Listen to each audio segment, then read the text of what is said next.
सत्ताधाऱ्यांच्या महायुती आणि विरोधी पक्षांच्या इंडिया आघाडीच्या मुंबईत बैठका सुरू असताना एक महत्त्वाची बातमी समोर आली। केंद्र सरकारनं 18 ते 22 सप्टेंबर या 5 दिवसांचं विशेष अधिवेशन बोलावलंय। संसदीय कार्यमंत्री प्रल्हाद जोशी यांनी ट्विटरवर या अधिवेशनाची माहिती दिली। संसदेचं पावसाळी अधिवेशन आत्ताच संपलं, त्यानंतर संसदेचं हिवाळी अधिवेशन पार पडणार आहे। तर या अधिवेशनाच्या आधीच विशेष अधिवेशन बोलावण्यात आल्यानं सगळे संभ्रमात पडलेत।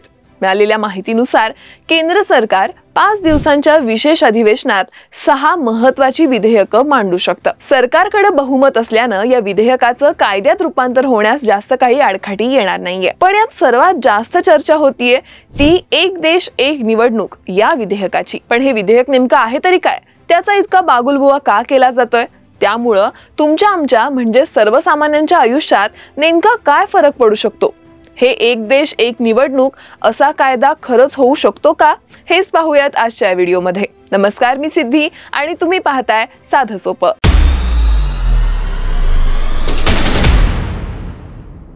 एक देश एक निवडणूक ही संकल्पनाच मुळात पंतप्रधान नरेंद्र मोदी पहिल्यांदा लोकसभेच्या निवडणुकीत जिंकून आले तेव्हा चर्चेत आली। मोदी यांनी अनेकदा आपल्या भाषणात याबाबत उल्लेख केला। निवडणुकांमध्ये देशाचा प्रचंड पैसा वाया जातो, तसंच सरकारच्या योजना सर्वसामान्यांपर्यंत पोहोचवण्यात सुद्धा यामुळे अडचणी येतात असं मोदी यांचं या विषयावर म्हणणं आहे। हा कायदा होऊ शकतो का? त्याआधी आपण हे एक देश एक निवडणूक म्हणजे नक्की आहे काय हे थोडंसं साध्या सोप्या भाषेत समजून घेऊया। एक देश एक निवडणूक म्हणजे केंद्राच्या आणि राज्याच्या निवडणुका या एकाच वेळेस घेणं, इतका त्याचा साधा सोपा अर्थ। 1952 मध्ये देशातील पहिली सार्वत्रिक निवडणूक झाली तेव्हा लोकसभा तसंच विधानसभेच्या निवडणुका एकाच वेळी झाल्या होत्या। 1952, 1957, 1962 आणि 1967 मध्ये देशात लोकसभा तसंच विधानसभेच्या निवडणुका या एकाच वेळी पार पडल्या। केंद्राच्या आणि राज्यांच्या निवडणुका एकाच वेळेस झाल्या पाहिजेत अशी काही संविधानात तरतूद नाहीये। निव्वळ योगायोगानं तसं 1967 पर्यंत होत राहिलं। केंद्रात 1967 मध्ये काँग्रेस बहुमतानं जिंकली, पण अनेक राज्यांमध्ये तिचा पराभव झाला। मात्र एकच एक प्रतिस्पर्धी पक्ष नसल्यामुळं अनेक राज्यांमध्ये कोणत्याच पक्षाला सरकार स्थापण्यासाठी स्पष्ट बहुमत मिळालं नाही आणि यानंतर सुरू झाला तो आघाड्यांचा खेळ। आघाड्या करून सत्ता स्थापन झाल्या, आघाड्या तुटल्या, अस्थिर सरकार आली आणि त्यामुळं मुदतीपूर्वीच विधानसभा बरखास्त करून निवडणुका घेण्यात आल्या आणि अशा प्रकारे दर 5 वर्षांनी निवडणुका एकत्र घेण्याची परंपरा ही मोडली। त्यातच 1972 मध्ये होणारी लोकसभेची निवडणूक इंदिरा गांधींनी 1971 मध्येच घेतल्यानं आणि आणीबाणीच्या मधल्या काळामुळं केंद्र आणि राज्यातील निवडणुका एकत्र घेण्याचा सांधाच मोडला। पुढे 1990च्या दशकात अनेक वेळा लोकसभेची मुदत पूर्ण होऊ शकली नाही आणि मुदतपूर्व निवडणुका झाल्या। हेच काही राज्यांमध्येही झालं।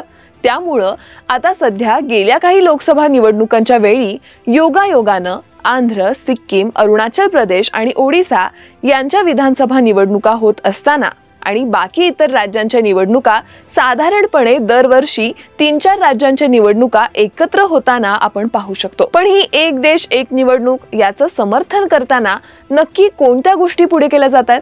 तर त्यातली पहिली गोष्ट म्हणजे निवडणुकांवर होणाऱ्या खर्चाची चिंता। केंद्रात आणि राज्यात एकत्र निवडणुका झाल्या तर निवडणुकीसाठी जो काही खर्च होतो तो कमी होऊ शकतो असं या वन नेशन वन इलेक्शन याचं समर्थन करणाऱ्या लोकांचं म्हणणं आहे। दुसरा मुद्दा येतो तो म्हणजे धोरणात्मक अडथळा। निवडणुका म्हणलं की आचारसंहिता लागू होते आणि सरकारला प्रभावी काम करता येत नाही, त्यामुळं धोरणात्मक आणि जनतेची कामं करण्यासाठी अडचणी येतात, हाही तितकाच व्हॅलिड मुद्दा आहे। तिसरा मुद्दा येतो तो म्हणजे सतत प्रचाराचं फिरतं चक्र। पंतप्रधान, मंत्री किंवा राजकीय पक्षांचे उच्च नेते अशा सगळ्यांवरच सतत प्रचाराचा भार पडतो आणि राज्यकारभार, नियमित राजकीय कार्य, सरकारच्या कामाचं मूल्यमापन, संसदीय कामकाज यात या सगळ्यामुळे अडथळा येतो।